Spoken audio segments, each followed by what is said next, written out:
Never wire money to an individual human being. Like one of the most important rules you could ever follow is never wire money to an individual. And also, second thing, don't ever wire money to a company.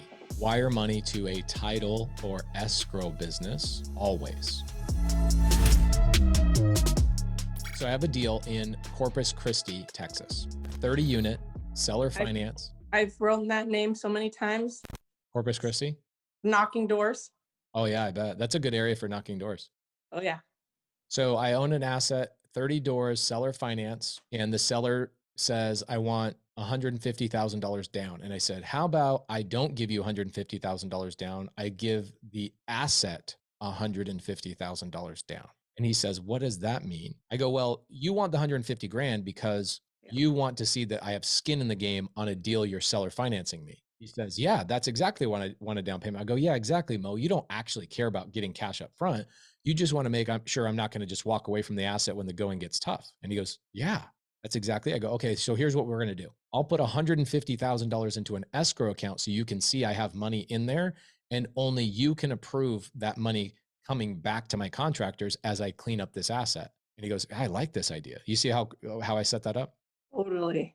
So it's a zero down deal, except the down payment I am paying is actually going to construction. And it's just to show him there's skin in the game. Well, the problem is I didn't have the money to do that. I just bought a big asset right before that. So Molly sees this in the pipeline and she goes, hey, you're out of money. What do you want me to do? Well, I'm a real estate investor. I'm always out of money. Like every 30 days, I'm out of money. I'm always putting it into another deal. I'm acquiring.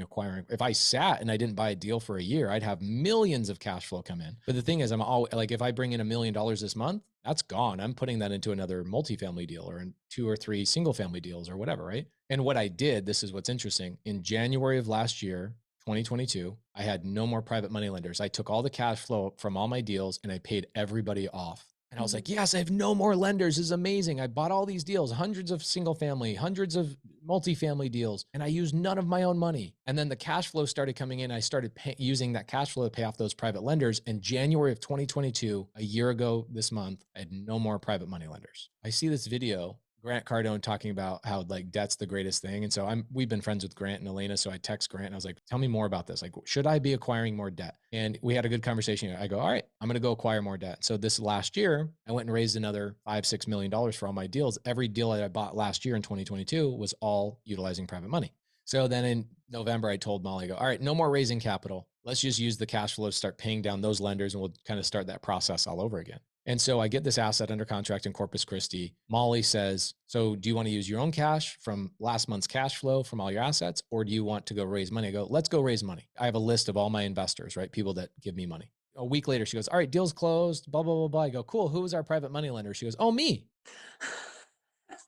I go, oh, cool. All right. So she decides, she's like, she looks at the deal. She goes, oh, I really like this. And the point of the story is laying the runway for you to see exactly what happened. Molly gets a paycheck from me every month. Molly relies on me every month. We have a great relationship. She's like a sister to me. And she decides to do me a favor. She didn't even call me, say, hey, is it okay if I lend on the deal? She just goes, she looked at the last couple of lenders and she goes, oh, I'll just create the same documents and the same things and I'll make sure that I lend the money. So she wires the money to the property. A week later in my meeting, I go, all right, did this one close? Did this one close? Did this one close? She goes, yes. Who's the lender? I'll text them and say, thank you. And she says, oh, it was me.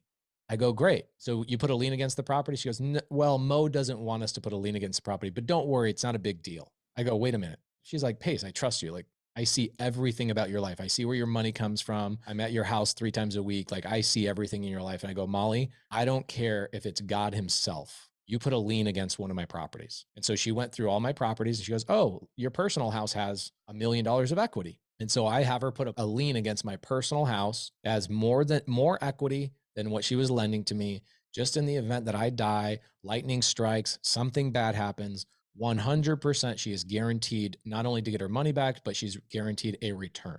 So even in the event that the asset you are lending money on, which she was lending on a 30 unit, if the event Mo, my seller finance guy, Mo is my bank, he says, I don't want any second lien positions on my property. Okay, well, that's problematic because I need to borrow money to go put the $150,000 for the renovation. Well, that's pretty simple. So for you, Jill, you're going to run into people, especially as a lender. You'll want to make sure, okay, where am I being liened and how secure is that lien?